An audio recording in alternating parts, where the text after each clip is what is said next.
Hello everyone, welcome back to UGC Net Gurukul. So guys, I hope you all are fine and doing great. आप लोगों की preparation अच्छी चल रही है दिसंबर वाले अटेम्प्ट के लिए, और जिन लोगों ने अभी जून नेट वाला एग्जामिनेशन दिया है उन लोगों ने रिजल्ट्स डेफिनेटली अब तक देख लिए होंगे और उन लोगों ने डिसाइड कर लिया होगा कि किस कैटेगरी में हम क्वालिफाई हुए हैं, उस अकॉर्डिंग हमको नेक्स्ट प्लान क्या करना है। ठीक है, सिर्फ नेट हुआ है तो जेआरएफ के लिए जाना है, ओनली पीएचडी हुई तो क्या हमको पीएचडी में एनरोल करना है कि नहीं करना है ना। आई होप आप सब लोगों ने अब तक डिसाइड कर लिया होगा। तो हमारे देश के दो एक एग्जामिनेशंस है ना, एक बीएड की बात करेंगे हम और एक नेट एग्जामिनेशन की बात करेंगे। तो बीएड की हम जब बात करते हैं तो हमको पता है एरिया डोमेन क्या है बीएड का, स्कूल लेवल तक है ना, आपका प्राइमरी, प्री प्राइमरी और आपका सीनियर सेकेंडरी लेवल तक हम बात करेंगे। 12th क्लास तक आपका बीएड होता है। ठीक है, 12th क्लास तक के बच्चों को पढ़ाने के लिए आपका बीएड एग्जामिनेशन लिया जाता है।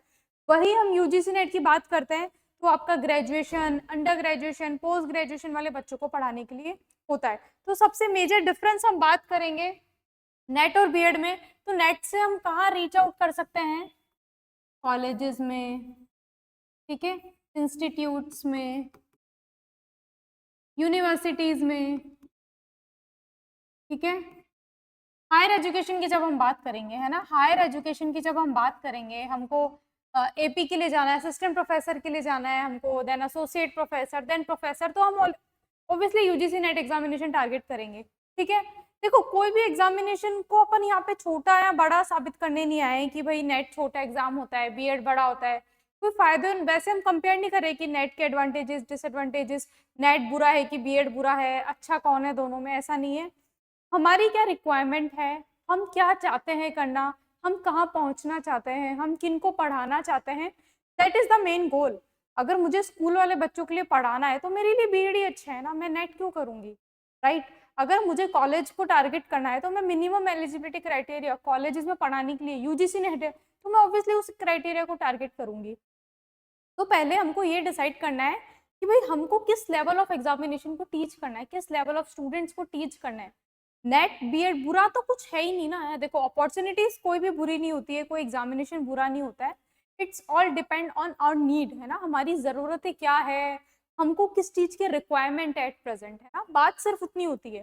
ठीक है, तो कोई भी बुरा नहीं है नेट एग्जामिनेशन, बीएड एग्जामिनेशन, जिसकी हमको जरूरत है वो हमारे लिए अभी सबसे बेस्ट है। ठीक है, तो सिंपल सी बात है, बीएड एग्जामिनेशन में हम कहाँ तक पढ़ा सकते हैं? स्कूल लेवल तक है ना। स्कूल लेवल तक हम बात करें तो अगर आपका 12th क्लास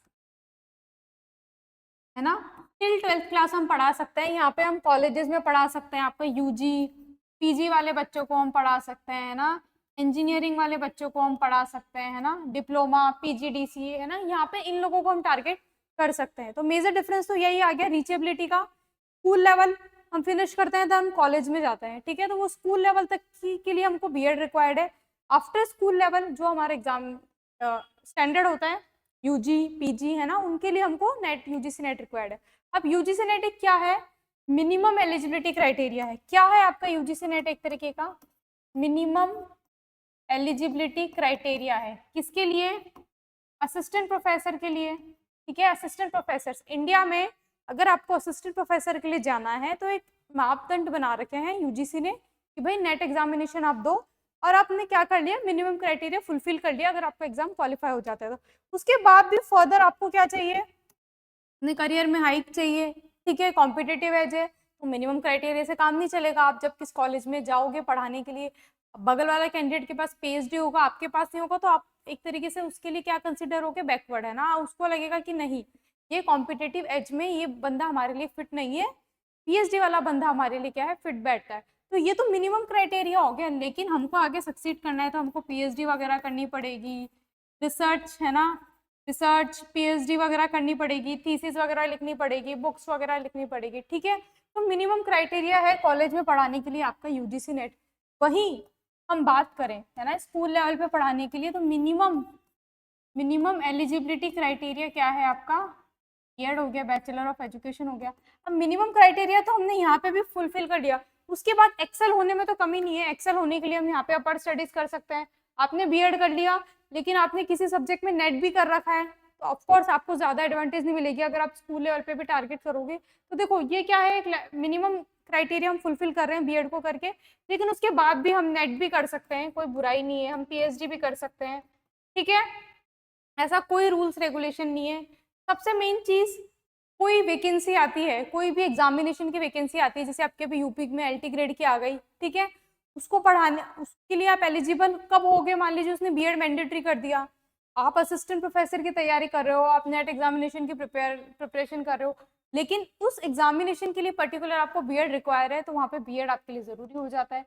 तो डिपेंड हमारी नीड पे ही करता है कि अगर हम टीचिंग लाइन, टीचिंग एजुकेशन है ना, एजुकेशन सेक्टर में बिलोंग करते हैं, टीचिंग सेक्टर में हम बिलोंग करते हैं, है ना, एजुकेशन वाली इंडस्ट्री में हम घुस चुके हैं, तो वहाँ पे क्या है हमारे लिए, ये सारे पैरामीटर्स है ना। बीएड हमने कर लिया, हमने नेट कर लिया, कोई भी वैकेंसी आ रही है वहाँ पे मिनिमम नेट मांग रहा है तो आप फिट हो जाओगे वहाँ पे, कोई वैकेंसी आ रही है वहाँ पे मिनिमम बीएड मांग रहा है तो वहाँ पे फिट हो जाओगे। तो एट अ टाइम आपने जो भी कर रखा होगा ना, उसकी एडवांटेज आपको मिल जाएगी रिक्वायरमेंट के हिसाब से, ठीक है। तो हम स्कूल में पहुंच गए बीएड करके, हम कॉलेजेस में पहुंच गए नेट करके, है ना। सैलरी की हम बात करें तो देखो स्कूल लेवल पे ऑब्वियसली सैलरी कम रहती है, असिस्टेंट प्रोफेसर लेवल पे जाते हैं सैलरी में जस्ट इंक्रीज हो जाता है। फ्रेशर की भी हम बात करें तो बीएड से ज़्यादा नेट वाले बच्चों को प्रेफर किया जाता है। बीएड करके भी हमको स्कूल ढूंढनी पड़ेगी, पढ़ाने के लिए इंटरव्यू देने पड़ेंगे, ऐसे नहीं है कि बीएड करके हमारी जॉब लग जाती है। एक डिग्री है, एक सर्टिफिकेशन है। सिमिलरली नेट भी आपका क्या है, यूजीसी नेट एक डिग्री है और एक क्या है, सर्टिफिकेशन है। क्या है, एक तरीके की बीएड भी आपकी डिग्री है ना, डिग्री है और सर्टिफिकेशन है। ये भी क्या है, आपका डिग्री है और क्या है, सर्टिफिकेशन है। कुछ भी बोल लीजिए, तो गलत कुछ भी नहीं है हमारी, या फिर कोई ऐसा वास्ट कंपैरिजन नहीं है, दोनों की फील्ड ही अलग है ना। दोनों का जो लेवल ऑफ टीचिंग है वो दोनों का डिफरेंट है, पेडागोजी बहुत अलग रहती है। जब हम स्कूल लेवल पे पढ़ाते हैं, जब हम कॉलेज लेवल पे पढ़ाते हैं, तो चीज़ें बहुत ज़्यादा बदल जाती है।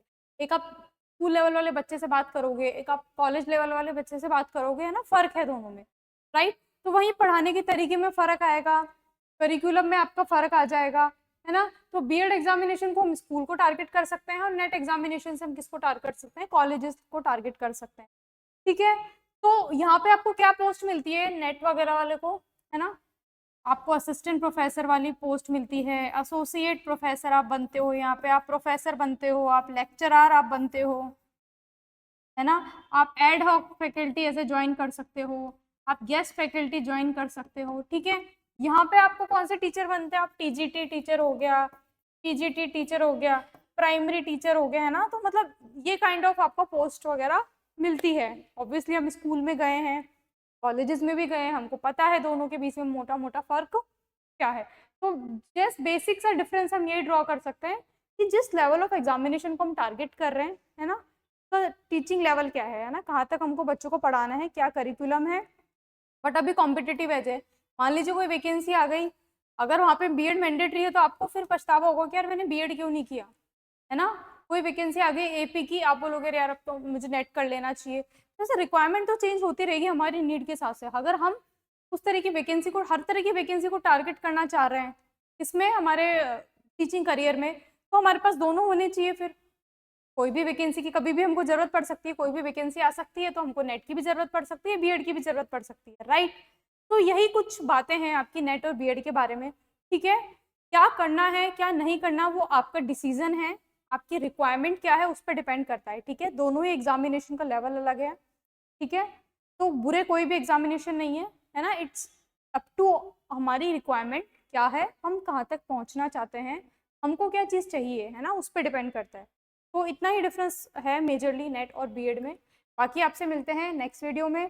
Thank you so much. कोई भी डाउट हो दोनों एग्जामिनेशन के रिगार्डिंग कमेंट सेक्शन में ज़रूर बताइएगा, और तब तक के लिए take care of yourself and have a nice day ahead.